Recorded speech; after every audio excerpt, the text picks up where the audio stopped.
یوفرات کے ساحلی علاقے اور شام کے دیر الزور میں ابھی بھی داعش کی جنگجو فوج اور حفاظتی دستوں پر گوریلا حکمت عملی کے ذریعے حملہ جاری رکھے ہوئے ہیں۔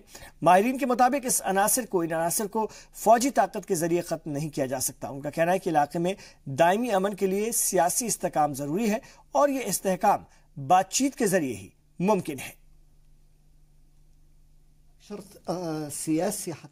دہشت گردی کے خاتمے کے لیے استحکام ضروری ہے، خاص کر عراق اور شام کی سرحد پر، لیکن یہ دونوں علاقے غیر محفوظ ہیں۔ شدت پسند عناصر انفرادی سطح کے ساتھ ساتھ سیاسی اور فوجی سطح پر بھی اہم فریق بن چکے ہیں۔ روپوش اور بکھرے ہوئے شدت پسند تنظیموں کو فوجی طاقت کے ذریعے ختم نہیں کیا جا سکتا، یہ ناممکن ہے۔ مکمل طور سے ان کے خاتمے کے لیے سیاسی استحکام ضروری ہے۔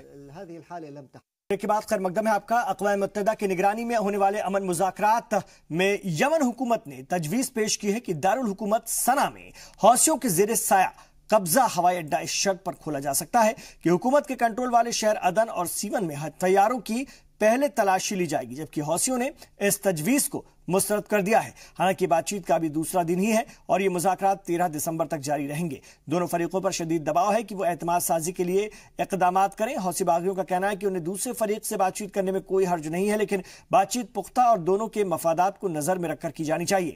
وہیں یمن حکومت کا ماننا ہے کہ مذاکرات کا مقصد اعتماد سازی اور جنگ بندی ہے، کیونکہ اس سے عام شہریوں کا شدید جانی اور مالی نقصان ہو رہا ہے۔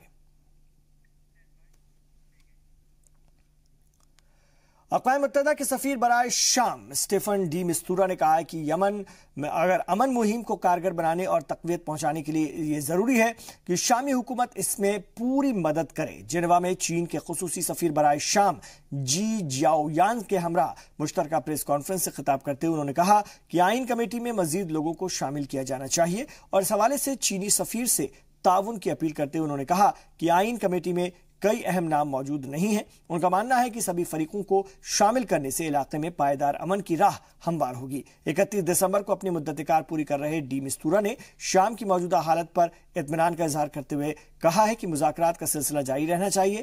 واضح ہے کہ 1 جنوری سے خصوصی سفیر کی ذمہ داری چین میں ناروے کے سفیر گیئر پیڈرسن سنبھالیں گے۔ What we believe should be a credible list so that the UN can put a stamp or not on what we hope should be and must be a credible, inclusive list of participants.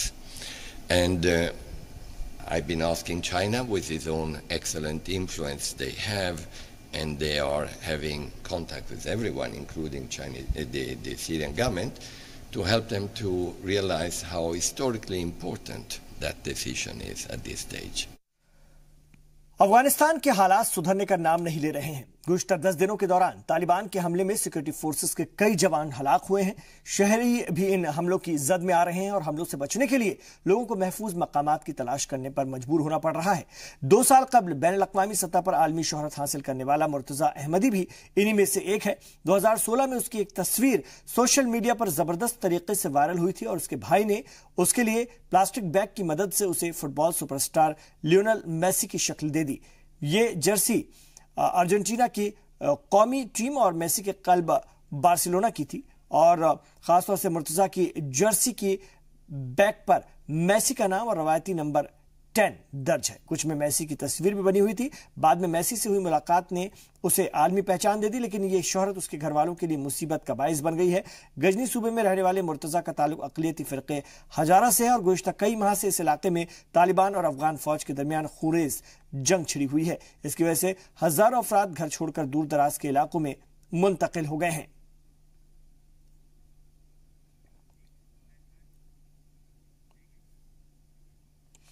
تیونس میں سرکاری ٹیچروں اور ملازمین نے ملک گیر مظاہرہ کیا، جس میں کہ ہزاروں کی تعداد میں سرکاری ٹیچروں اور ملازمین نے شرکت کی، اور ان لوگوں نے ملک بھر میں جگہ جگہ ہزاروں کی تعداد میں جمع ہو کر تنخواہوں میں اضافے کے لیے زبردست احتجاجی مظاہرے کیے۔ یہ مظاہرے ایسے وقت میں ہو رہے ہیں جب حکومت نے اس قسم کے مظاہروں کرنے پر سخت کارروائی کرنے کی دھمکی دی تھی۔ ٹیچروں نے تنخواہوں میں تنازع کے سبب پیر سے اسکولوں میں ہونے والے امتحانات لینے سے انکار کر دیا ہے۔ عینی شاہدین کے مطابق ٹیچروں نے تیونس کے مختلف شہروں میں تعلیمی دفاتر کے باہر جمع ہو کر سخت احتجاج اور خاص طور سے احتجاج کیا اور نعرے بازی کی۔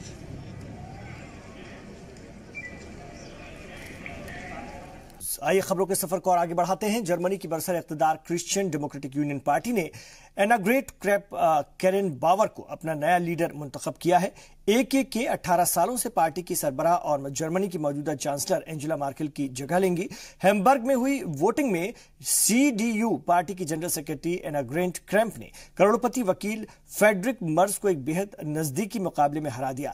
AKK کے نام سے مشہور ایناگریٹ نے 999 میں سے 517 ووٹ حاصل کیے۔ AKK اب ملک کی سب سے بڑی پارٹی کی سربراہ ہوں گی اور وہ جرمنی کی اگلی چانسلر بھی ہو سکتی ہیں۔ اپنے آبائی شہر سارلینڈ اور برلن میں بےحد مقبول AKK ایک سیدھی سادی انسان کے طور پر جانی جاتی ہیں اور انہیں ان کی سیاسی مہارت اور امن کی سفیر کے طور پر پہچانا جاتا ہے۔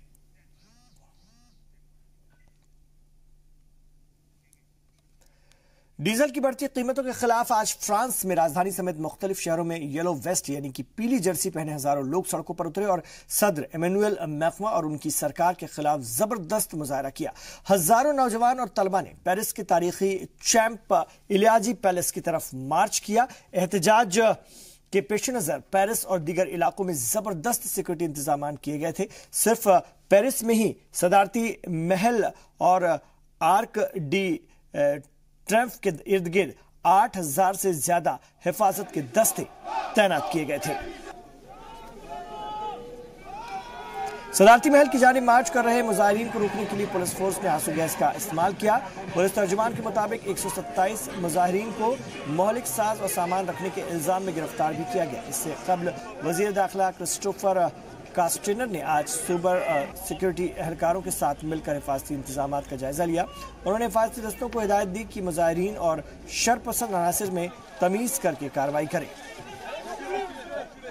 امریکی صدر ڈونلڈ ٹرمپ کا ماننا ہے کہ محکمہ خارجہ کی ترجمان ہیتھر کو اقوام متحدہ میں امریکی موقف کی بھرپور طریقے سے نمائندگی وہ کریں گی اور ان کی نامزدگی کے فیصلے کو صحیح ٹھہراتے ہوئے انہوں نے کہا کہ انہیں پوری امید ہے کہ سینیٹ کو ان کی تقرری سے کوئی اعتراض نہیں ہوگا اور ان کی تقرری کی توثیق کر دی جائے گی۔ واضح ہے کہ ہیتھر کی تعیناتی امریکی سینیٹ کی توثیق سے مشروط ہے اور ہیتھر کو سفارتکاری اور سیاسی معاملات کا کوئی تجربہ نہ ہونے کی وجہ سے انہیں توثیق کے عمل کے دوران سینیٹرز کے سخت سوالات کا سامنا کرنا پڑ سکتا ہے۔ ہیتھر کی نامزدگی کی خبر وائٹ ہاؤس کے ذرائع سے حاصل ہوئی لیکن امریکی محکمہ خارجہ اور وائٹ ہاؤس نے اس پر ابھی بات کرنے سے انکار کیا ہے۔ 48 برس کی ہیتھر نواریٹ ماضی میں صحافی رہی ہیں۔ انہیں اپریل 2017 میں ٹرمپ حکومت نے محکمہ خارجہ کی ترجمان مقرر کیا تھا اور رواں سال کے آغاز میں نواریٹ کو قائم مقام معاون وزیر خارجہ کی ذمہ داری بھی سونپی گئی تھی۔ بھونیشور میں کھیلے جا رہے مردوں کی عالمی ہاکی ٹورنامنٹ میں انگلینڈ نے آئرلینڈ کو ہرا کر کوارٹر فائنل میں جگہ بنا لی ہے۔ گروپ بی کے مقابلے میں انگلینڈ نے آئرلینڈ کو 4 کے مقابلے 2 گول سے شکست دی۔ پہلے کوارٹر فائنل میں ڈیوڈ کارنن نے گول کیا اور انگلینڈ کو سبقت دلائی۔ تیسرے کوارٹر میں فائنل میں انگلینڈ نے 2 اور گول کر کے اپنی پوزیشن مضبوط کر لی۔ میچ کی جیت سے خوش انگلش ٹیم کے کپتان فل روپر نے کہا کہ کھلاڑیوں نے میچ کے لیے بنائی گئی اسٹریٹجی پر پوری طرح عمل کیا۔ آئرش ٹیم کے کوچ الیگزینڈر کراکس نے کھلاڑیوں کی تنقید کرتے ہوئے کہا کہ فارورڈ لائن ملے موقعوں کا صحیح طریقے سے فائدہ نہیں اٹھا پائی اور آخری لیگ مقابلے میں انگلینڈ کا مقابلہ نیوزی لینڈ سے ہوگا۔